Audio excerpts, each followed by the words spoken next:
অহুদের যুদ্ধে মুসলমান কত, কাফেররা কত। এদিকে নেতৃত্ব দিচ্ছে আমার নবী, ওদিকে নেতৃত্ব দিচ্ছে আবু সুফিয়ান। বদরের যুদ্ধে আবু জেহেল মারা গেছে। 1000 লোক তৈরি করলেন। এক বছর 1 মাসের মাথায় 1000 লোক তৈরি হয়ে গেল। 1000 লোক নিয়ে যুদ্ধের ময়দানে যাবে। সবাই এবার আনন্দ করতেছে, যুদ্ধে আমরা জিতে গেছি, এ যুদ্ধে আমাদের বিজয় অবশ্যম্ভাবী, এ যুদ্ধে আমাদের হারাতে পারবে না।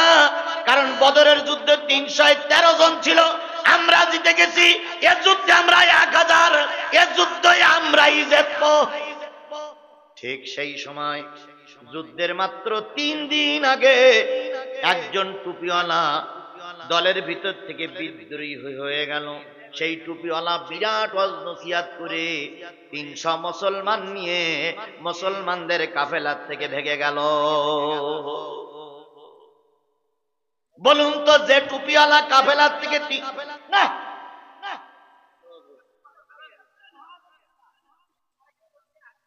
বলুন তো 300 লোক নিয়ে মুসলমানদের কাফেলা থেকে যে মুরব্বী, যে হুজুর ভেগে গেল, ওই হুজুরটার নাম কি?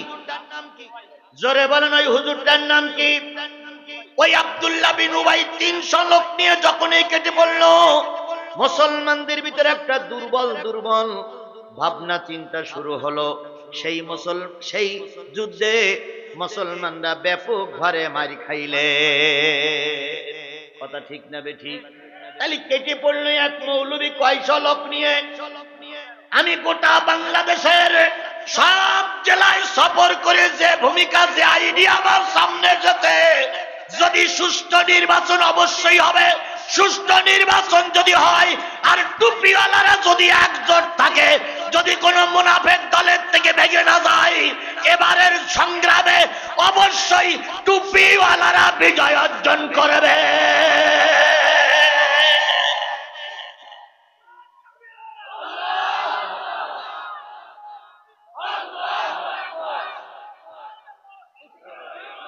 আমার সামনে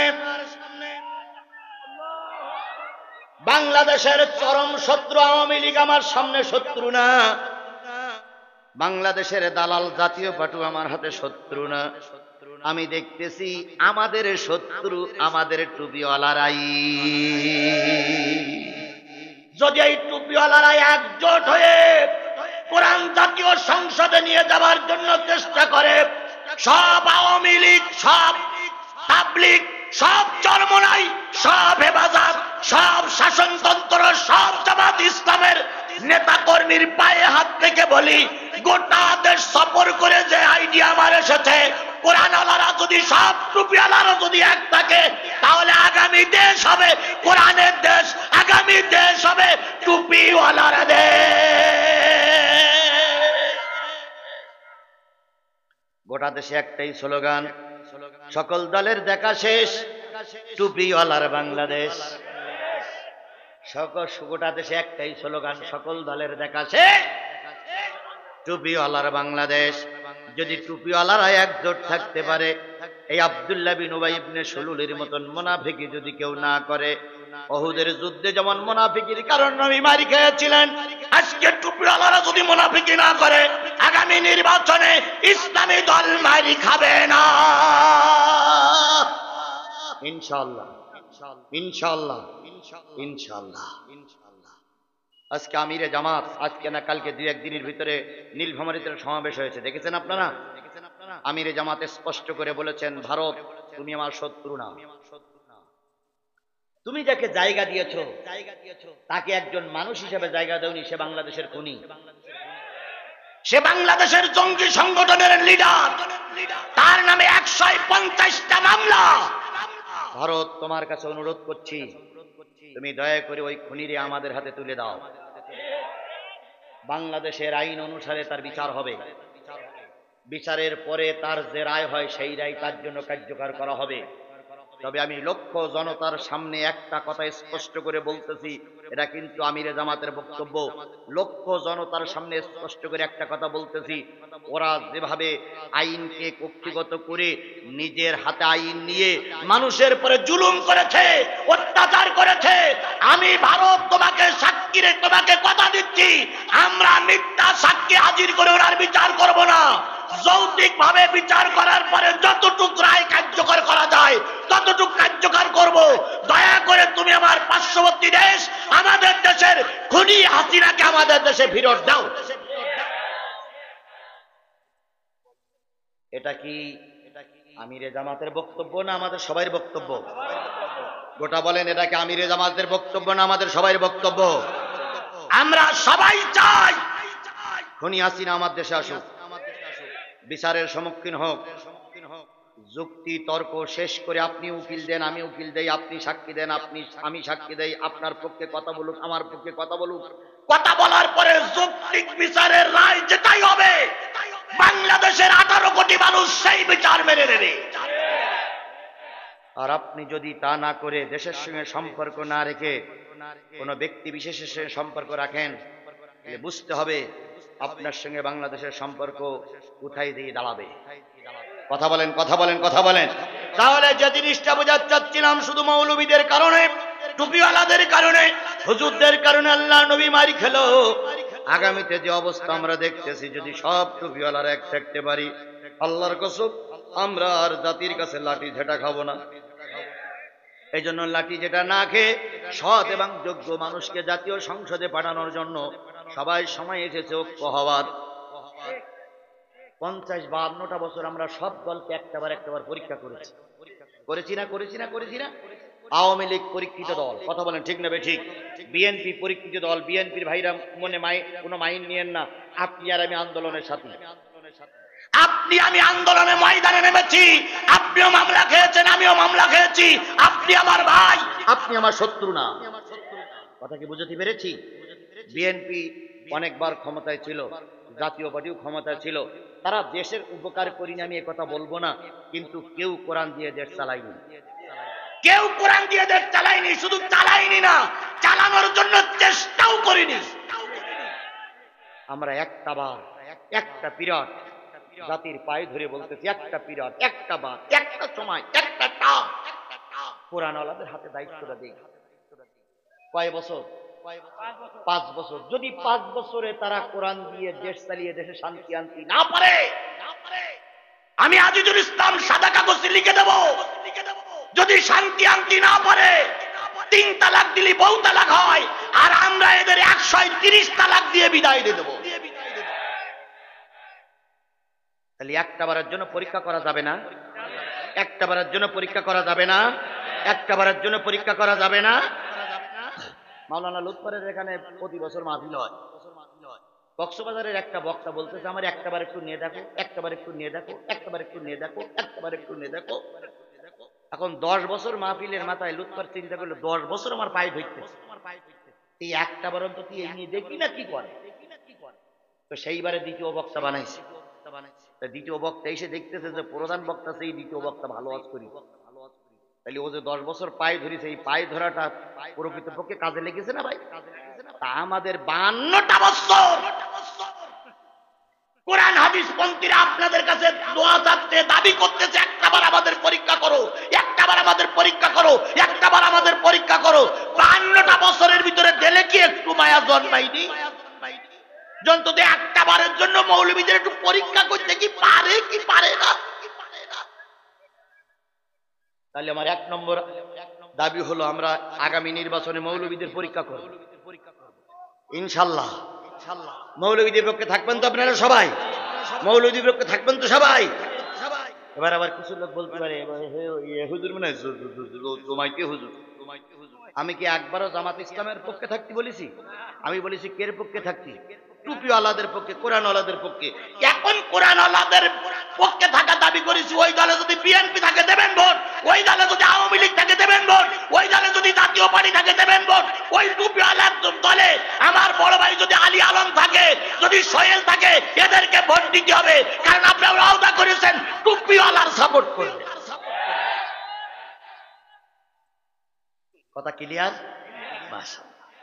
তাহলে দ্বিতীয় যুদ্ধ উহুদের যুদ্ধে মার খেলো টুপিওয়ালাদের কারণে। এবার তৃতীয় যে যুদ্ধ, সেই যুদ্ধটার নাম কি? আহজাব। খাল খননের যুদ্ধ, পরীক্ষা খননের যুদ্ধ। আহজাবের যুদ্ধে, এই আহজাবের যুদ্ধে মুসলমানদের সংখ্যা কত?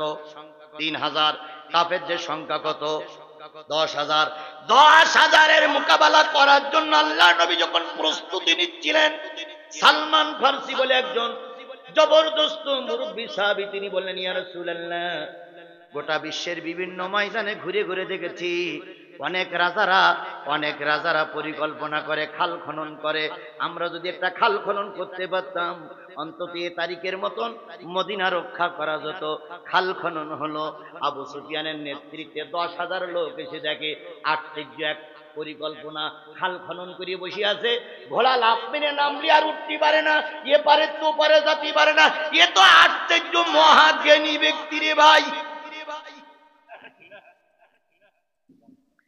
ওই পারে বসে কুতুকুতি করে, ওই পারে বসে আবু সুফিয়ান তার লোকজন কুতুকুতি করে, আসবো আসবো আসবো।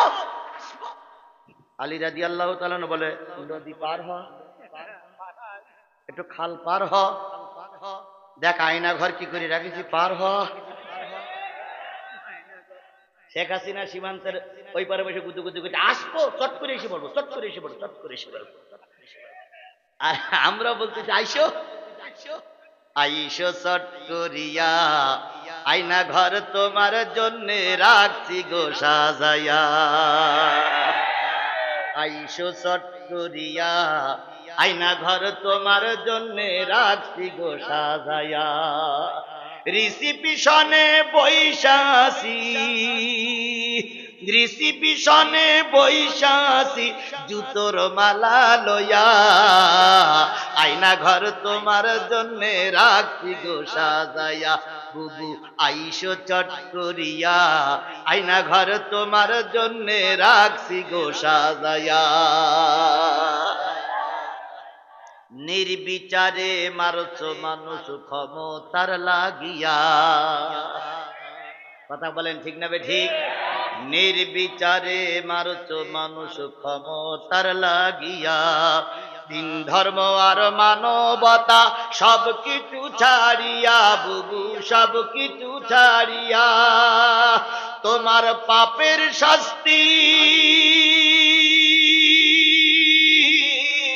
ও বুবু, তোমার পাপের শাস্তি পাইতে হবে, যাইও না ভুলিয়া।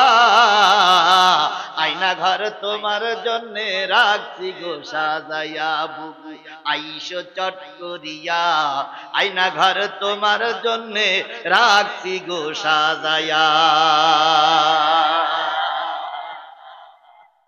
শুধু কুতুকুতি করে, আইবো আইবো। আলী বলে, আয় আয়, আসে না, আয় আসে না। ইতিমধ্যে ঢিল মারামারি, তীর ধনুক। কোন যুদ্ধের কথা বলতেছি? আহজাব। 1 মাস পার হয়ে গেছে, মুসলমানরা হেরেও যায় না, জিতেও যায় না। নবীজি চিন্তা করলেন, মাস পারিয়ে গেল, জিত হয় না, হার হয় না, যুদ্ধ হবে একদিন। 1 মাস পারিয়ে গেল, যুদ্ধ জিত হয় না, হারও হয় না। নিশ্চয়ই আল্লাহর রহমতের দরকার, কারণ আমাদের শক্তি বলে যুদ্ধে জয় করা যাবে না যদি আল্লাহর রহমত না হয়। আজকে সারা রাত আল্লাহর কাছে কান্নাকাটি করবা। সাহাবীরা কান্নাকাটি করলেন।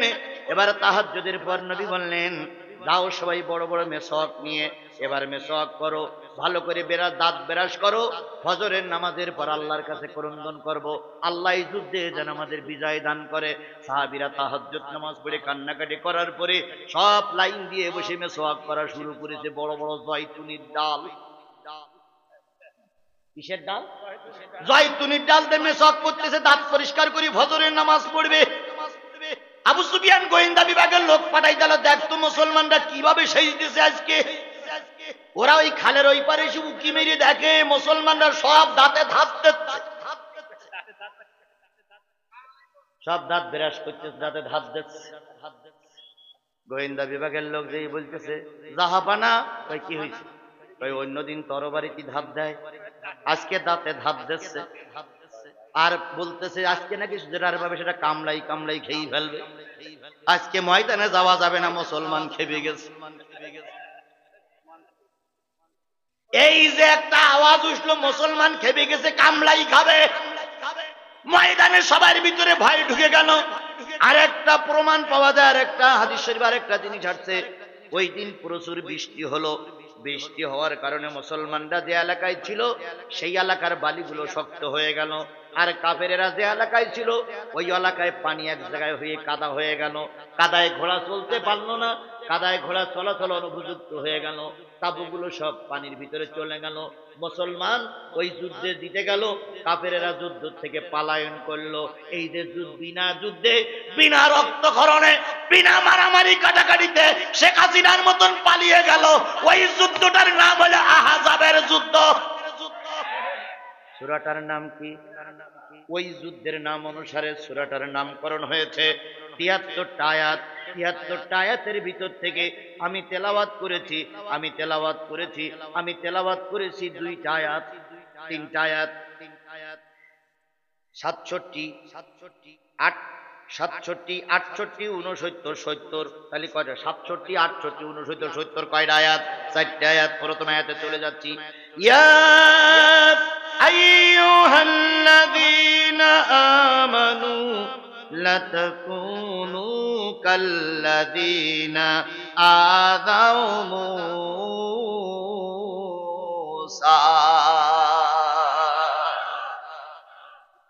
সূরাটা নাজিল হইল রাসূলের উপরে। আহজাবের যুদ্ধের সময় আলোচনা আসতেছে মুসার, নাজিল হইল নবীর উপরে। আলোচনা আসতেছে কার? কেন আসতেছে? এটা প্রেক্ষাপটে যাওয়া লাগবে। যুগে যুগে ওই যে বললাম কোরআন শরীফ নাজিল হইছে কয়টা বিষয়ের উপরে, তার ভিতরে কাহিনী আছে, মিসাল আছে। কেন কাহিনী দিল? ওর থেকে যেন শিক্ষা নিতে পারো, শিক্ষা নিয়ে যেন তোমরা চলতে পারো। এই জন্য আল্লাহ পাক বলতেছে, ওগো নবী তোমার সাহাবীদেরকে বলে দাও, যুদ্ধের ময়দান থেকে যেন মুসার মতন কোন লোক পালাইয়ে না যায়। কারণ মুসার নিজের দলের লোকেরা মুসাকে অনেক কষ্ট দিয়েছিল। তোমার দলের লোকেরা যেন তোমাকে কষ্ট দিয়ে যুদ্ধের ময়দান থেকে পালিয়ে না যায়। 2-4 জন উঠলেন যে ভাই, কি সমস্যা? আমি কি জামাত ইসলামের ভোট দিতে বলেছি? একবারও বলেছি? যতক্ষণ আছি বলবো না জামাত ইসলামের ভোট দিতে বলবো না। কারণ জামাত ইসলাম একেবারে নির্দোষ না। যদি দোষী না হবে তা নিজামী ফাঁসিতে ঝুললো কেন? কথা কি ঠিক বললাম না বেঠিক বললাম? বেঠিক। আচ্ছা আসতেছি, দেখি কত দূর যাওয়া যায়। আমার ভাইরা, যে জিনিসটা আপনাদেরকে বুঝাতে চাচ্ছি সেটা হলো মেসালের কথা ওখানে বলা হলো। নবীজির পর আয়াত নাজিল হচ্ছে, আলোচনা হচ্ছে মুসার অনুসারীরা মুসারে যে কষ্ট দিয়েছে, তোমরা তোমার নবীকে সে কষ্ট দিও না। এবার সাহাবী আজমাইনগণ বললেন, ইয়া রাসূলুল্লাহ, মুসার অনুসারীরা মুসাকে কি কষ্ট দিয়েছিল একটু ব্যাখ্যা করে বলবেন। নবীজি চক্ষু বন্ধ করলেন, চক্ষু বন্ধ করে জিবরাইলের অপেক্ষায় থাকলেন। জিবরিল এসে বললেন, মুসা আলাইহিস সালামকে বনি ইসরাঈলরা কষ্ট দিয়েছে, কিপ্তি বংশরা কষ্ট দিয়েছে। কষ্টটা কি সেটাই আল্লাহ পাক কোরআনে ব্যাখ্যা করেছেন, আমিও সেটা ব্যাখ্যা করতেছি। বলুন তো, মুসা আলাইহিস সালাম যে বংশের লোক, সেই বংশটার নাম কি? বনি ইসরাঈল। মুসার একটা প্রতিপক্ষ শক্তি ছিল, তার নাম কি? ফেরাউন। ফেরাউন কোন বংশের লোক? কিপ্তি বংশ। এই তো এই কিছু কিছু লোকের ভালোই জানা আছে, আলহামদুলিল্লাহ। আল্লাহ আপনাদের ভর রহমত করুন। ফেরাউন ছিল কিপ্তি বংশের লোক। আর মুসা আলাইহিস সালাম ছিলেন কোন বংশের লোক? বনি ইসরাঈল বংশের লোক। ধরে নেন বিএনপি, ধরে নেন জামাত ইসলাম আর আওয়ামী লীগ, ওরা ক্ষমতায় আর আমরা দুর্বল। এবার ফেরাউন বংশের লোকেরা বনি ইসরাঈলদের উপরে কষ্ট দিত, ওরাই জোর করে ক্ষমতায় থাকতো, ওরাই জোর করে ক্ষমতার মস্তদে থাকতো। বনি ইসরাঈলদের ধারে কাছেও যেতে দিত না। বনি ইসরাঈলদের শুধু গালাগালি দিত। ওরা হুজুরি দল। ওরা কি দল? হুজুরি দল। ওদের এখানে আসতে দেওয়া যাবে না। আজও তাই দেখতেছি, বাংলাদেশ আওয়ামী লীগ মনে করত এটা ওদের বাবার পৈতৃক সম্পত্তি। এই জন্য আমাদেরকে ক্ষমতার ভাগ নেই, ক্ষমতার ধারে কাছে যাক হুজুররা, এটা কখনো বাংলাদেশ আওয়ামী লীগ মেনে নেয়নি। তাই আমাদের নাম দিয়েছিল রাজাকার। কি নাম দিয়েছিল? রাজাকার। হায় রে আল্লাহ, কি গালাগালি যে দেশে। গতকালকেও একটা ভিডিও আনলোড না লোড কি বলে আপলোড একটা ভিডিও আপলোড হয়েছে, সেইটা ওই কোথায় যেন হয়েছে, সুইজারল্যান্ডে আমাদের দেশের স্বরাষ্ট্র উপদেষ্টা আইন উপদেষ্টা ডক্টর মোহাম্মদ আসিফ নজরুল উনি গেছেন রাষ্ট্রীয় এক কাজে, আওয়ামী লীগের কিছু গুন্ডা এদেশ থেকে পালাই ওই দেশে আছে, তারে ধরিছে। বৈধ সরকারকে নামাইয়া আপনারা অবৈধ সরকার ক্ষমতায় আছেন কেন? শেখ হাসিনা বৈধ সরকার, আর এখন যারা বসে আছে এরা অবৈধ, আপনারা ক্ষমতায় আছেন কেন? উনি বলতেছে ভাই ওটা তো দেশের মানুষ জানে, কত বড় ভদ্র চিন্তা করে, দেশের মানুষ জানে, ওটা তো আমি বলতে পারি না, আমাকে বসাইতে আপনারা দেশের সঙ্গে যোগাযোগ করেন না, আপনারা অবৈধ এই সেই করতে গিয়ে এক প্রকারে এক অবস্থায় এক প্রকারে আওয়ামী লীগের গুন্ডারা আসিফ নজরুলকে মারবেই। আসিফ নজরুল বারবার বলতেছে গায়ে হাত দেবেন না, গায়ে হাত দেবেন না, ওরা তেড়িয়ে আসতেছে মারবে। তাই আমাদের দেশের একজন সাংবাদিক বলতেছে এরা যে গুন্ডা, এদের জাত যে গুন্ডা দল, তার আরেকটা প্রমাণ হলো সুইজারল্যান্ডে। এই গুন্ডাদের কারণে আমাদের সঙ্গে যে আচরণ বিগত 15.5 বছর হয়েছে, বলুন তো এই আচরণ কোন সভ্য দেশে কি হতে পারে? এটা কোন সভ্য দেশের মানবতার পক্ষের কাজ হতে পারে না। কথা বলেন, সেই অসভ্য নির্লজ্জ বাংলাদেশের সাবেক প্রধানমন্ত্রী ডোনাল্ড ট্রাম্পের কাছে চিঠি লিখেছে, আমি বাংলাদেশ আওয়ামী লীগের সভানেত্রী শেখ হাসিনা, বেড়াকাটা লিখেছে বাংলাদেশের প্রধানমন্ত্রী। যেই ব্যক্তি দেশ থেকে পালিয়ে গেল সেই ব্যক্তি এখনো দাবি করে আমি প্রধানমন্ত্রী। লজ্জা শরম এদের কাছে কিচ্ছু নেই। বেহাতা কারে বলে? বেহারও একটা সংজ্ঞা আছে, সংজ্ঞাহীন বেহার, নির্লজ্জ। আমাদেরকে বলতো কি রাজাকার। যে রাজাকারের স্লোগান দিয়ে কাদের মোল্লার ফাঁসি হলো, যে রাজাকারের স্লোগান দিয়ে নেজামি সাহেবের ফাঁসি হলো, যে রাজাকারের স্লোগান দিয়ে আল্লামা সাঈদীরে 13 বছর জেলখানায় বন্দী করে রাখলো, সেই একই রাজাকারের স্লোগান দিয়ে দেশ স্বাধীন হলো। তুমি কে আমি কে? কি কথাটাকে আমি বলতেছি? তুমি কে আমি কে? কে বলেছে? কে বলেছে? স্বৈরাচার, স্বৈরাচার, স্বৈরাচার। রাজাকারের স্লোগান দিয়ে আমাদেরকে গালিগালাজ দিল, সেই একই রাজাকারের স্লোগান দিয়ে দেশ স্বাধীন হলো। সুবহানাল্লাহ। ওরা বলল বিশ্ববিদ্যালয় সব রাজাকারেরা পালাইছিল। তোমরা দেশের অনেক উন্নয়ন করেছো, কিন্তু রাজাকার নির্মূল করতে পারো। আমার ভাইয়েরা, মুসা আলাইহিস সালাতু ওয়াস সালামের উদাহরণ, আল্লাহ নবীর কাছে সাহাবীরা প্রশ্ন করলেন মুসার সঙ্গে মুসার অনুসারীরা কি ব্যবহার করেছিল, কিপ্তি বংশের লোকেরা সরকার কি ব্যবহার করেছিল। বলুন তো মুসা কার ঘরে লালিত পালিত হচ্ছিল? ফেরাউনের ঘরেই বড় হলো। বড় হওয়ার পরে মুসা আলাইহিস সালামের সঙ্গে দ্বন্দ্ব যখন বেঁধে গেল, ফেরাউন তোকে ঘর থেকে তাড়িয়ে দিল। এবারে ফেরাউন ডেকে বলল, শোনো মুসা, এটা আমার দেশ, এটা আমার আব্বার দেশ, এটা আমার আব্বার স্বাধীন করা দেশ, এটা আমার দেশ। আমার দেশে থাকতে গেলে আমার নিয়ম মেনে চলা লাগবে। মুসা আলাইহিস সালাম মিসকে হাসি দিয়ে বলেন, আপনার নিয়মটা কি? ফেরাউন বলল, আমার নিয়ম হলো ন্যাংটা হয়ে নদীতে আমরা সবাই গোসল করি, তোমারও গোসল করা লাগবে। মুসা আলাইহিস সালাম বলেন, আল হায়াউ শুবাতুম মিনাল ঈমান, লজ্জা হলো ঈমানের অংশ। আমিও ন্যাংটা হয়ে গোসল করব, তুমিও ন্যাংটা হয়ে গোসল করবে। এটা ইসলাম সমর্থন করে না, আমার দ্বারা সম্ভব নয়। ফেরাউন বলল, যদি আমার দেশে থাকতেই চাও, ভালো করে বোঝেন, আমি কিন্তু আয়াতের ব্যাখ্যা যাচ্ছি, আমার দেশে যদি থাকতেই চাও, আমার দেশের যুবক যুবতীরা রাস্তাঘাটে এলোমেলো মেলামেশা করে, আমার দেশে সমমৈথুন আছে, আমার দেশের সমকামিতা আছে, আমার দেশের অনেক কিছু আকাম কুকাম আছে, এগুলো তোমার করা লাগবে। আল্লাহর নবী মুসা আলাইহিস সালাম বলেন এগুলো করলে খোদার গজব নাজিল হবে, করতে পারবো না। ফেরাউন বলল আমার দেশে থাকতে গেলে আমাকেই রব বলে মেনে নেওয়া লাগবে। মুসা আলাইহিস সালাম বলেন আমার রব হচ্ছে ফাতারাস সামাওয়াতি ওয়াল আরদ, আসমান আর জমিনের যিনি মালিক তিনি হচ্ছেন আমার আল্লাহ।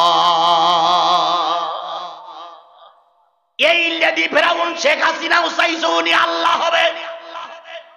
আর যদি আর 5টা বছর থাকতো আমার মনে হয় উনি নিজেকে খোদা বলে দাবি করতো। একরকম তো দাবি করেই বসেছিল। যদি বলেন কেন শুধু ডাইরেক্ট মুখ দিয়ে বলি না আমি আল্লাহ, কাজে কর্মে বুঝাইছিল আমি আল্লাহ। যদি বলেন কেমন, উনি প্রায় বলতেন আমি মানুষের হায়াত বৃদ্ধি করেছি। তাহলে মানুষের হায়াত কমাই নিয়ে বাড়ানোর মালিক কে? তাহলে উনি যদি এই কথা বলে আমি হায়াত বৃদ্ধি করেছি, তাহলে বোঝা গেল আল্লাহর কাজ উনি করতেছে। 2 নম্বর উনি বলতেন আমরা করোনার টিকা দিয়ে মানুষের হায়াত বৃদ্ধি করে দিয়েছি। তারপরে যখন ওই আমার দক্ষিণবঙ্গের থেকে ঘূর্ণিঝড় আসতো তখন তিনি বলতেন ঘূর্ণিঝড়ের মোকাবেলা আমরাই করব। তারপরে বলতেন আমরা করোনার চাইতে শক্তিশালী, তাই বলতেন না করোনা চাইতে শক্তিশালী। করোনার রোগ সৃষ্টি করেছেন কে? তাহলে আল্লাহর সঙ্গে পাল্লা দেওয়া কেবল শুরু করেছিল। আর প্রায় বলতো আমার সঙ্গে মোকাবেলা করার মতন শক্তিশালী কোন রাজনৈতিক দল বাংলার দেশে আর একটাও নাই। তাহলে উনি তো নিজেকে নিজে অনেক বড় বলে মনে করতেন। কথা বলেন ঠিক না বেঠিক? ফেরাউন তাই বলল মুসা আমার আল্লাহ বলে মানতে হবে। মুসা আলাইহিস সালাম বললেন না আমার একজন আল্লাহ আছে, তিনি ছাড়া আর কাউকে আল্লাহ বলে মানবো না। এবার ফেরাউন ঘোষণা করলো কিভাবে মুসারে শায়েস্তা করা যায়, কিভাবে মুসারে একঘুরি করা যায়, কিভাবে মুসারে আইনের আওতায় আনা যায়। এবার ফেরাউন তার কর্মী বাহিনী নিয়ে বুদ্ধিজীবীদের নিয়ে এক জায়গায় বসে বলল জাহাপানা যেহেতু সে লজ্জাস্থান বাইর করে না, আমাদের সঙ্গে গোসল করে না, আমাদের সঙ্গে সে চলে না, এই জন্য তার বিরুদ্ধে 4টে দোষ বের করেন। 1 নম্বর দোষ মুসা পুরুষত্বহীন। ভালো করে বুঝাই নেন, আমি একবার খাই জীবন্ত আসবো, মূল ওই মুসার থেকে সাইদি পর্যন্ত আসার জন্য চেষ্টা করবে ইনশাল্লাহ। ইনশাল্লাহ বলেন, ইনশাল্লাহ বলেন। 1 নম্বর দোষ হচ্ছে মুসা আলাইহিস সালাম কি নাই? পুরুষত্ব নাই। যদি পুরুষত্ব থাকতো আমরা জেনা করি, উনি করে না কেন? তাহলে ওনার কি নাই? পুরুষত্ব নাই। 2 নম্বর বুদ্ধিজীবীরা দোষ বাড়ি করল মুসা আলাইহিস সালামের লজ্জাস্থানে ক্যান্সার হয়েছে, যার কারণে ওই লজ্জাস্থান কাউকে দেখায় না। 3 নম্বর মুসা আলাইহিস সালামের সমস্ত শরীরে ঘা, এমন পচা দুর্গন্ধ ঘা যে ঘায়ের কারণে আরেকজনে ছড়াইয়ে পড়বে। যে রোগ ছড়াইয়ে পড়ে সেই রোগটার কি বলে? সোয়াইসে রোগ। মুসা আলাইহিস সালামের এমন সোয়াইসে রোগ আছে যেই রোগ আরেকজনের সঙ্গে যাবে, এই জন্য মুসা আলাইহিস সালাম আমাদের সংস্পর্শে আসে না। 4 নম্বর মুসা আলাইহিস সালামের শরীরে এমন দুর্গন্ধ যে দুর্গন্ধ কোন নারী সহ্য করতে পারবে না, এই জন্য মুসা আলাইহিস সালাম নারীর সংস্পর্শে যায় না। মুসা আলাইহিস সালামের বিরুদ্ধে এই দোষগুলো পোস্টার ছাপিয়ে ছাপিয়ে প্রতিটা মোড়ে মোড়ে মেরে দেওয়া হলো, যা মেরে দেওয়া হয়েছিল বাংলাদেশ জামাত ইসলামের বিরুদ্ধে।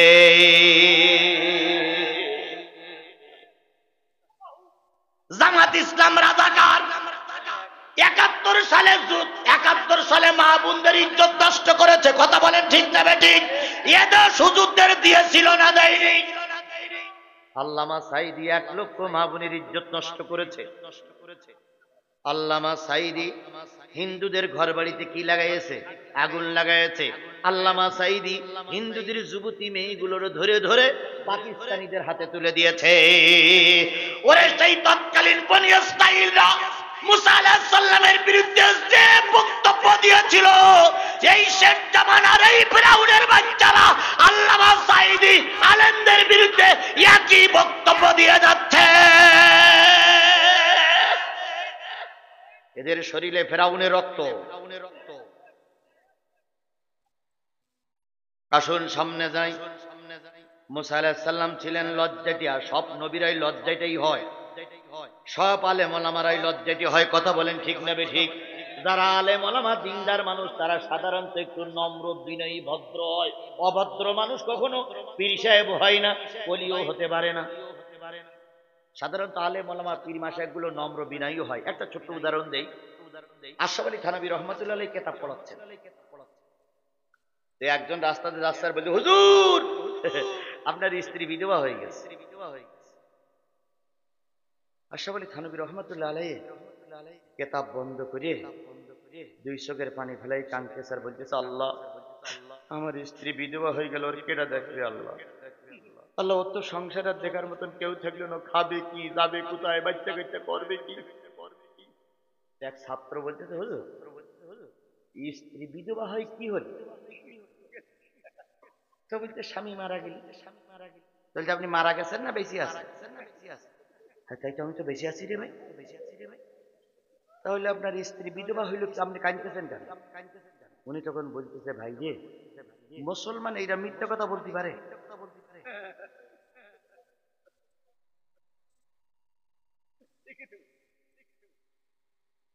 আজকে আমাদের সমাজেও টুপি মাথায় দিয়ে মিথ্যা কথা বলিস, টুপি মাথায় দিয়ে কোর্টে আমাদের বিরুদ্ধে সাক্ষী দিয়েছে। কথা বলেন ঠিক না বেঠিক?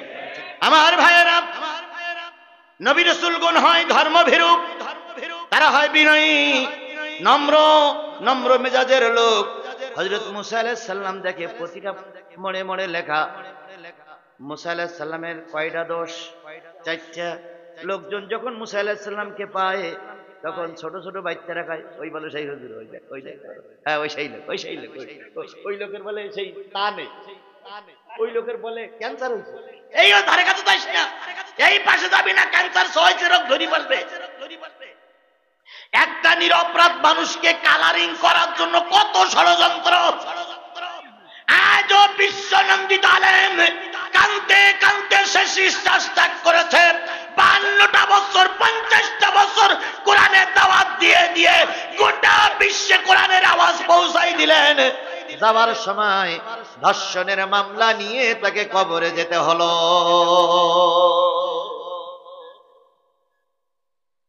হযরত মুসা আলাইহিস সালাম চিন্তা করে, যতদিন পর্যন্ত আল্লাহর ফয়সালা না আসবে ততদিন পর্যন্ত এলাকায় আর থাকবো না। লজ্জাশীল মানুষদের অবস্থা এরকম কি হয়? কথা বলেন ঠিক না বেঠিক? মানি লোকের মান জুতুলু যায় না। আবার কিছু লোক আছে সামান্য একটু চোখ ব্যাকা করে তাকাইলে তাদের মান সম্মানের ক্ষতি হয়। অনেক মানুষ জাতীয় সংসদে বাকুম বাকুম করে আসছে, এখন জুতোর বাড়ি খাচ্ছে। জনগণ জিজ্ঞেস করে কি খবর? কয় নেতা হতে গেলে অনেকটা মাইজের খাওয়া লাগে। কথাই বলে মানি লোকের মান জুতুলু যায় না, এরকা মান জুতুলু যাচ্ছে না। যদি তাই যেত, 3বারের 4বারের প্রধানমন্ত্রী বাংলাদেশের থেকে পালাই গেল, সে কখনো লিখতে পারে যে ডোনাল্ড ট্রাম্প আপনাকে স্বাগত জানাই, বাংলাদেশ আওয়ামী লীগের পক্ষ থেকে তার দলীয় লিডার বলছি, আর বাংলাদেশের প্রধানমন্ত্রী বলছি, যে কথা সে কোনোদিন বলতে পারে? বলতে পারে? নির্লজ্জ। আর ডাক্তার মোহাম্মদ ইউনূসের বলি, এত দুর্বল হলে দেশ চালানো যাবে না, মেরুদণ্ড সোজা করে দাঁড়াও। 18 কোটি মানুষ তোমার সাথে আছে, তোমার কিসের ভয়? ওই ভারতের ভয় পাওয়ার দরকার নেই, ভারতের আমরা গুনি না, কারণ ভারতের অস্ত্র থাকতে পারে, আমাদের বুক ভরা ঈমান আছে। বাঁশের লাঠি নিয়ে তকবীর দেব, ভারত চারিদিক থেকে আক্রমণ হবে, ভারত টিকতে পারবে না।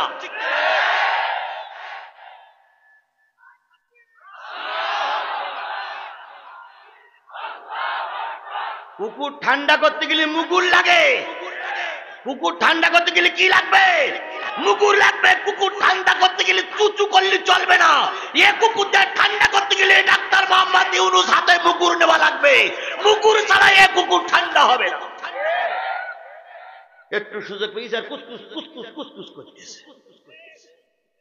আমাদের মনে করিস আমরা দুর্বল, আমরা দুর্বল নই। মদিনার সনদ দিয়ে একটু পরীক্ষা করে দেখতেছিলাম যে তোমরা আমাদের লাইনে আসো কিনা। এখন দেখা যাচ্ছে লাইনে আসার ছাড়া তোমরা হিতে বিপরীত কাজ করবার জন্য চেষ্টা করছো। আমরা গোটা দেশের মানুষ 3.5 হাত পাশের লাঠি দিয়ে তেল মাখার অপেক্ষা করতেছি, মাথা উঁচু করলে কাল্লা আলাদা করে দেওয়া হবে। ফাজলামি করার একটা শেষ আছে, কথা বলেন ঠিক যাবে ঠিক? একবার দুইবার তিনবার তারপর আর না, একবার দুইবার তিনবার তারপর ফাজলামি শুরু করেছে। কিছু কিছু জায়গায় আবার দেখা যাচ্ছে ওনারা ময়দানে নামাজ জন্য পরিকল্পনা করতেছে। কোন অধিকারে ময়দানে নামাজ জন্য চেষ্টা করো? লজ্জা শরম আছে? তোমাদেরই কারণে বিডিআর গুলো মারা গেল, কথা বলে ঠিক যাবে ঠিক? তোমাদেরই কারণে হেফাজতের রাতের অন্ধকারে লাইট নিভাইয়ে পিঁপড়ের মতন গুলি করে মানুষদেরকে মেরে গরম পানি দিয়ে রক্ত পরিষ্কার করলে। তোমাদেরই কারণে 1500 যুবক ছাত্ররা মৃত্যুবরণ করলো। তোমাদেরই কারণে আল্লামা সাঈদীর রায়ের পরে 300 মানুষকে জীবন দিতে হয়েছে। নরঘাতক রক্ত পিপাসু এখন আবার রাজনীতি করার জন্য ময়দানে আসবে। বাংলাদেশের 16 কোটি 18 কোটি মানুষ এক ফোঁটা রক্ত থাকতে বিচারের রায় কার্যকর না হওয়া পর্যন্ত, বিচার শেষ না হওয়া পর্যন্ত আর রাজনীতি করতে দেওয়া হবে না। হ্যাঁ, যদি বিচারের পরে তোমরা বুঝি যে তোমরা নির্দোষ নিরপরাধ, আমার মতন তুমিও রাজনীতি করবা, কিন্তু তুমি সন্ত্রাসী জঙ্গি। তোমার বাংলাদেশ ছাত্রলীগ একটা জঙ্গি সংগঠন, আর তুমি তাদের জন্মদাতা মা, জন্মদাতা বাবা, তোমরা একটা জঙ্গি সংগঠন। এই জঙ্গি সংগঠনের বিচার না হওয়া পর্যন্ত বাংলাদেশ ছাত্রলীগকে যেমন নিষিদ্ধ করা হয়েছে, কোর্টের মাধ্যমে আওয়ামী লীগকে ওই কায়দায় নিষিদ্ধ করা লাগবে। জামানার পয়গম্বর মুসা লাজুক মানুষ, মনে আছে তো? লাজুক মানুষ লজ্জায় শরমে এলাকা ছেড়ে চলে গিয়েছে, পাহাড়ে জঙ্গলে ঘুরে বেড়ায়। পাহাড়ে জঙ্গলে ঘুরে বেড়ার মালিকের কাছে কান্দে, মালিক ফেরাউনের অত্যাচার সহ্য করতে না পেরে গেছিলাম মাদায়েনে। সেখানে এক নবীর বাড়িতে ছিলাম, সেখানে শোয়েব আলাইহিস সালামের বাড়িতে ছিলাম, ভালোই ছিলাম। তুমি ওহী করে আমাকে দেশে ডেকে আনলে। ডেকে আনার পরে এই যে আমার বিরুদ্ধে বিষাদগার চলছে, ও মালিক তুমি কি দেখো না তোমার নবীর মুসার বিরুদ্ধে তারা কত অপবাদ দিয়ে যাচ্ছে। আল্লামা সাঈদীর যখন রায় হয়, আল্লামা সাঈদী আদালতে দাঁড়াই বলেছিলেন, মহামান্য আদালত, এতক্ষণ আপনি সাক্ষীদের সাক্ষ্য শুনলেন, আপনার রায় লেখার আগে একটা কথা আমাকে বলার অনুমতি দেন। মহামান্য আদালতের বিচারপতি যারা ছিলেন তারা বললেন, হুজুর বলুন। উনি বললেন, একটা জায়গায় ছোট্ট করে লিখে রাখো, এই বিচার কিন্তু শেষ বিচার না, আর একটা বিচার আছে, আর একটা বিচার আছে, সেটা দুনিয়ায়ও হতে পারে আখিরাতেও হতে পারে। দুনিয়ায় তো হবে, আখিরাতেও আল্লাহ পাক বিচার করবে। সেদিন এই বিচারপতি কালামানিক কলম গালে দিয়ে হাসিছিল আর বলেছিল, আপনার আল্লাহ কি বিচার করে আমরা দেখব। বলুন তো আল্লামা সাঈদীর সেই রায়টা, সেই দোয়াটা কাজে লেগেছে না লাগেনি? কালামানিকের পিসি আউট, কি আউট? বিসি আউট। অনেক কথা বলতে চাই না, তাও মুখ ভেসে বেরিয়ে যায়। বড় ভাইরা যেখানে আছে কথা বলতে নেই, তারপর বলি যায়, বেরিয়ে যায়। কালামানিক ডাক্তারের চিকিৎসা নিয়ে লুঙ্গি দিয়ে বেডশিট দিয়ে ঢেকে রেখেছে। দেখাই না যায় না তো, সব জিনিস দেখাই না যায়, সব জিনিস তো দেখাই না যায়। তো সাংবাদিকরা বলছে, স্যার আপনি না আগের বিচারপতি? হ্যাঁ। তো বেডশিট দিয়ে কি ঢাকা?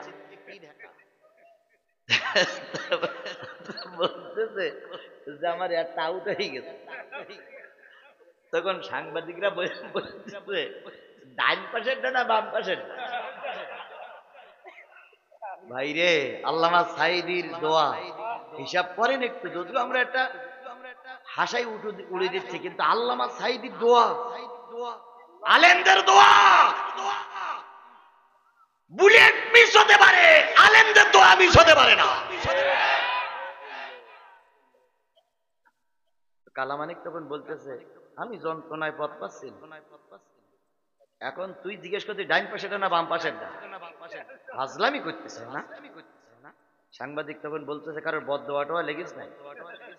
কালামানিক তখন বলছে, ভাই ও তলার কথা মনে করিস না। নিশ্চয়ই কালামানিকের আল্লামা সাঈদীর সেই কথাটাই মনে পড়েছে। আল্লামা সাঈদী বলেছিল, আপনার এই বিচার শেষ বিচার না, আরো একটা বিচার আছে। আল্লাহ পাক সেই বিচার এখন আমাদের সামনে দেখাচ্ছে। কথা বলেন ঠিক না বেঠিক? এবার আপনারা মনে করতে পারেন নবীদের সঙ্গে আলেমদের নিয়ে আসতেছেন কেন? আমি একটা হাদিস বলেছি, আল্লাহ রসুল বলেছেন, ফাদলুল আলিমি আলাল আবিদি কাফাদলি আলা আদনাকুম সুম্মা ক্বালা ইন্নাল্লাহা ওয়া মালাইকাতুহু ওয়া হুব্বুল হুদ ওয়া নুমলাতু ফি যুহরিহা লিসাল্লুনা আলা মুআল্লিমুন নাসিল খাইরা। হে আমার সাহাবীরা শোনো, তোমরা সাহাবী আমি নবী। কে বলতেছেন? আল্লাহ নবী। তোমরা সাহাবী আমি নবী, তোমাদের কাছে আমার মর্যাদা যেমন শেষ জামানায় সাধারণ মানুষের কাছে একজন আলেমের মর্যাদাও ঠিক তেমন। লুৎফর ভাই একটা হাদিস বলেছে, আমি লুৎফর ভাইয়ের কথাগুলো সব করে শুনছিলাম। আল ওলামাউ, এটা কিন্তু লুৎফর ভাই বলেছে। কি মনে আছে আপনাদের? ওরে আপনাদের মনে না থাকলে আমার মনে আছে। আলেমরা নবীদের ওয়ারিস, আর রাসূল বললেন আমার মর্যাদা তোমাদের কাছে যেমন শেষ জামানায় সাধারণ মানুষের কাছে আলেমের মর্যাদা তেমন। ইন্নাল্লাহ, নিশ্চয় জেনে রেখো, আল্লাহ তার ফেরেশতা, গর্তের পিপীলিকা, সাগরের মাছ, পৃথিবীর কুল কায়নাত একজন হক্কানি আলেমের জন্য কল্যাণের দোয়া করে। তাহলে আল্লামা সাঈদী নিঃসন্দেহে একজন হক্কানি আলেম ছিলেন। কথা বলেন ঠিক না বেঠিক? আরেকটু জোরে বলেন ঠিক না বেঠিক? আমরা বক্তৃতা করি, টাকা পয়সা আমাদের বিরাট চাহিদা হয়ে গেছে। টাকা পয়সা না হলে বিমানে আসতে পারি না, টাকা পয়সা না হলে হেলিকপ্টার উঠতে পারি না, টাকার পয়সা না হলে গাড়ি করতে পারি না, গাড়িতে আসতে পারি না, মাহফিল ধরতে পারি না। এই জন্য আমাদের টাকা পয়সার দাবি করেই আসতে হয়। আল্লামা সাঈদী 50টা বছর কোরআনের দাওয়াত দিলেন। যদি কোন মাহফিল থেকে 10টা করে 1000 টাকা নিতেন, খোদার কসম গোটা 64টা জেলায় 64টা সোনার বাড়ি তৈরি করতে পারতেন। আল্লামা সাঈদী কারোর কাছ থেকে টাকা চেয়ে এনেছে, এরম প্রমাণ বিশ্বের কেউ দিতে পারেনি। তাহলে তিনি ছিলেন নির্ভীক, নির্ভেজাল, দায়ী ইলাল্লাহর একজন সৈনিক। সেই লোকটারে যুদ্ধ অপরাধী বানানো হলো, ধর্ষক বানানো হলো, হিন্দুদের বাড়ি ঘরে আগুন লাগানোকারী বানানো হলো, হিন্দুদের তুলে দিয়েছিল কার হাতে? পাকিস্তানি সেনাদের হাতে। এই আওয়ামী লীগ সরকার এই অপবাদগুলো দিয়ে তাকে আমৃত্যু কারাদণ্ড দিল। কথা বলেন ঠিক না বেঠিক? মুসা আলাইহিস সালামের বিরুদ্ধে যখন লেমপ্লেট মারা হলো, বিরাট কিছু মারা হলো, মুসা আলাইহিস সালাম পালিয়ে গেলেন।